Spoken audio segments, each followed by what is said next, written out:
you have your outline you're going to bring? Yeah.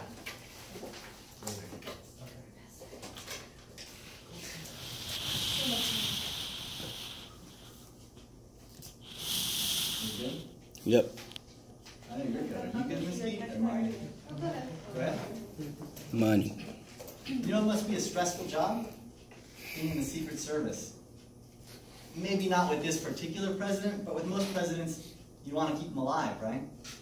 What would you do, for example, if you're in a building, 20 people in there, and you think one of them is a terrorist? You have no idea who. What are you going to do? Well, I have some experience because I did that this weekend. Maybe not that exact thing. I'm not in the Secret Service. I'd be making a lot more money. But I did play a game called 2 Rooms and a Boom. And in that game, certain people are members of the Secret Service, someone's the president, and certain people are members of a terrorist organization trying to take him out, basically. So without revealing, it's not like you have a name tag or anything. You have to go around figuring it out. It's called social deduction, and it is a board game.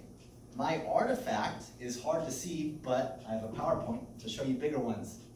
The little people-shaped things called Meeples. M-E-E-P-L-E-S for plural. They come in a bunch of different colors. I have a lot more examples. That's a kind of polyglot of my people is what it stands for. So Meeples are what represents you on the board, what you are. And so sometimes you only get one of your color, if you're yellow, for example, in this thing, or sometimes you get multiple. They can come with art on them. They can come in all kinds of shapes and sizes. These are some sci-fi Meeples. Star Wars over in the corner there. Fantasy, all kinds of options here. Some are even camels and farmers and bank robbers.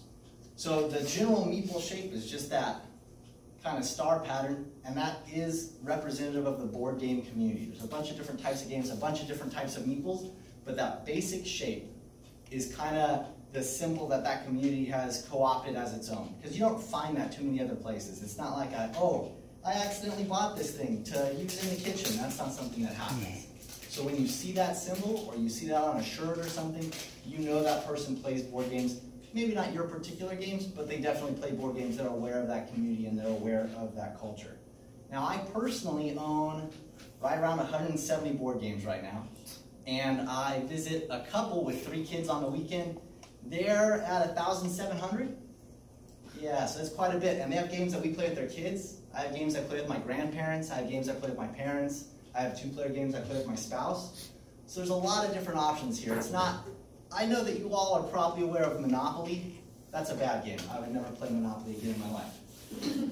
That's the truth. But there's a lot of different options and a lot of different mechanisms that make a game work. And so you can kind of find a game for any player. Literally with my grandparents, who are 82 and 83 now, I can find a game that they enjoy.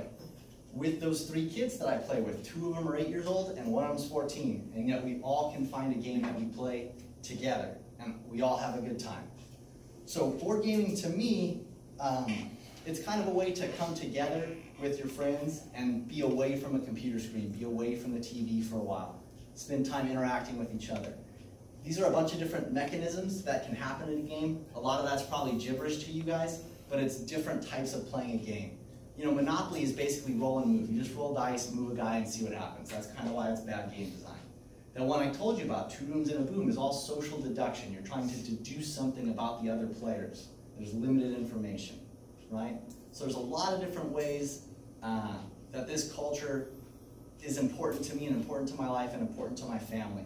The Meeple symbol came about because people kind of needed a way to have something. You can't wear a shirt that just says Monopoly, right? That's trademarked.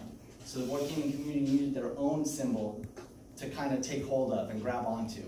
And you use game pieces in so many different games. They come in so many different shapes and sizes and forms and colors that it kind of suits whatever purpose you need it to. So this is a way to have a symbol that at one time is universal, and you can also have your own custom pieces with your own faces printed on them, or your own family members' names and logos and stuff. So it really is a good culture that has a lot of different aspects, and there's ways for everyone to fit in.